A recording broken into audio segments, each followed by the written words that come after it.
Chapter 51. The Meeting with Esau.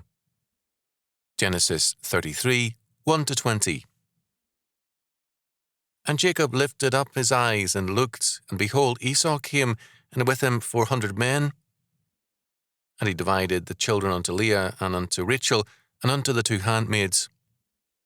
And he put the handmaids and their children foremost, and Leah and her children after, and Rachel and Joseph hindermost.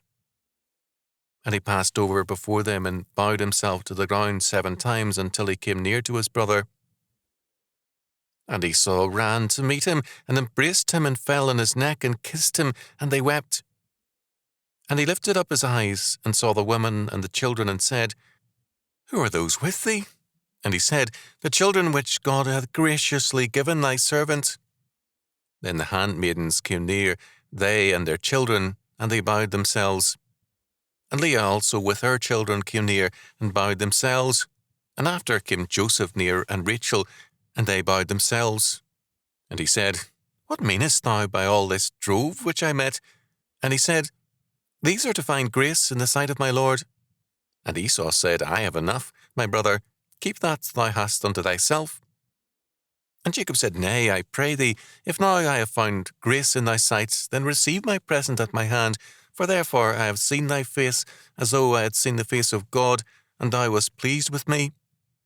Take, I pray thee, my blessing that is brought to thee, because God hath dealt graciously with me, and because I have enough. And he urged him, and he took it. And he said, Let us take our journey, and let us go, and I will go before thee.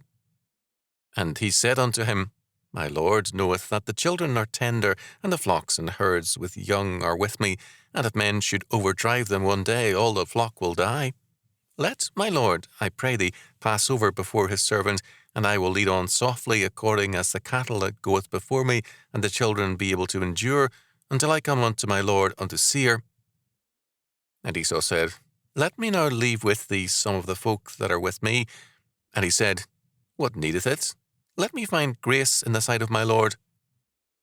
So Esau returned that day on his way unto Seir. And Jacob journeyed to Succoth, and built him an house, and made booths for his cattle. Therefore the name of the place is called Succoth. And Jacob came to Shalem, a city of Shechem, which is in the land of Canaan, when he came from Padanaram, and pitched his tent before the city.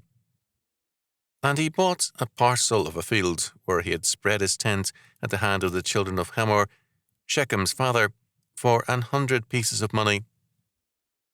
And he erected there an altar, and called it Elohe Israel. Genesis 33, 1-20. Esau had come hastily to comfort Jacob, and Jacob at once placed the handmaids and their children first, then Leah and her children, and last Rachel and Joseph. He preceded them, bowing to the ground 7 times before his brother, verses 1-3. In verse 7, we see Jacob greeting Esau and thanking him for his merciful graces. I have seen thy face, as though I had seen the face of God, and thou wast pleased with me. The bowing and the words echo the letters in Amarna tablets on the procedure used by subject princes before Pharaoh. Jacob's action was realistic. Esau was now a ruler who could command 400 men on short notice. He might see Jacob as a brother, but he was also a ruler with military power. Jacob was giving Esau his due honor as a small but real prince. Esau's response to this was apparently joy and pride in his brother. He ran to meet, embrace, and kiss Jacob, and both men wept. All of Jacob's family were introduced to Esau, and all bowed to him, verses 4-7.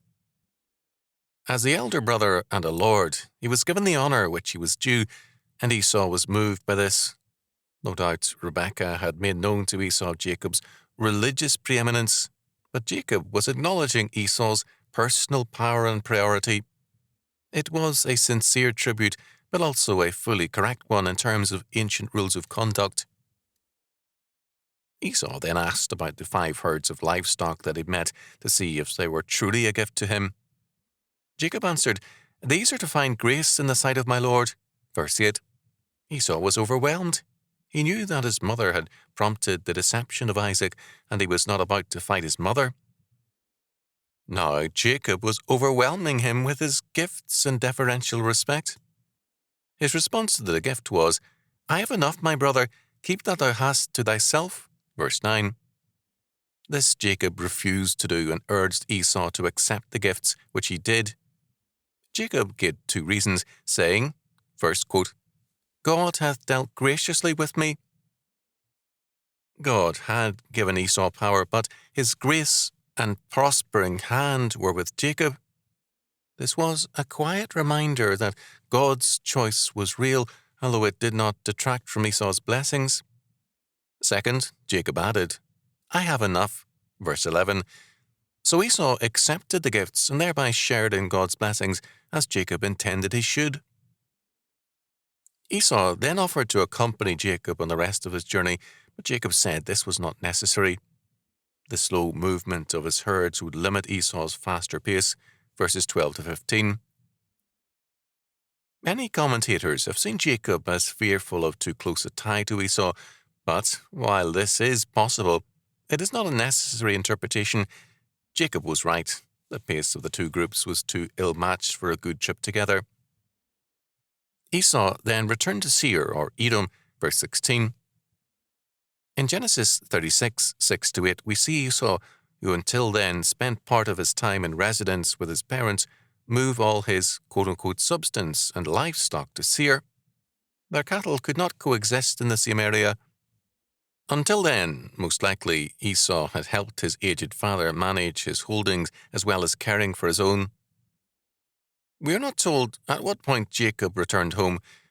What we are told in verse 17 is that Jacob, having met Esau and apparently his parents, recrossed the Jordan to build a house at Succoth and there to make enclosed and shaded areas for his livestock. Verse 17. Because the herds Jacob possessed were grazed by his men over a wide area, Jacob felt the need for an additional site, a camping location, and he purchased land near Shechem. This was bought from Hamor's family, and Hamor was Shechem's father. The price was 100 pieces of money, or metal, although we are not told whether it was gold or silver. According to Joshua 24:32, the embalmed body of Joseph was brought from Egypt and buried on this property. Since perhaps 500 years passed between Jacob's purchase to Joseph's burial, this time gap tells us that property then was neither taxed nor confiscated. In gratitude to God, Jacob there erected an altar and worshipped God. Verse 20. The altar was named El Elohe, Israel, God, the God of Israel. This calls attention to God as the covenant God. Other peoples may speak of God, El, but the living God is the covenant God, not the God of the philosophers. He is not an idea, but the supreme and ultimate person. In verse 3, we see Jacob's strong trust in God. He divided his women and children into 3 companies, verses 1 and 2. Jacob, however, went before them to make sure that he first met Esau. He thereby made sure that the confrontation would be directly between himself and Esau. We have a mature Jacob, a responsible man who has been prepared to deal with the difficult problems soon to confront him. From Abraham's day to Jacob's, Canaan had gone downhill morally and religiously. It would soon be necessary for God to remove his covenant people from a degenerating people to keep them for his calling. Jacob's return was notable, and the Canaanites could clearly see his wealth and power. Added to this was the wealth of Abraham and Isaac. Jacob was clearly a man of powerful standing, and the Canaanites did not trouble him as they had his father. A final note. Esau's success was very prominent, and he may well have believed that, in spite of his brother's deception, the birthright was his in fact and an actual fulfillment. Certainly, in New Testament times, the Idumeans and Herod so believed. In light of Esau's power, his reception of his brother constitutes a very impressive fact. Esau, in offering Jacob his protection, verse 12, was thereby stating his acceptance of Jacob's homage. This fact no doubt became well known as Esau's 400 men reported it on the way home. In Genesis 36:15, we see Esau's descendants listed as dukes, later as kings, meaning chieftains. The unity of the brothers meant that few men would dare to cross them. Jacob was content to leave present priority to Esau and to recognize his power and overlordship. Esau was happy with this, and he apparently believed that his success was evidence that the messianic promise was his also. We see evidence of this erroneous belief in Herod, Acts 12:21-23.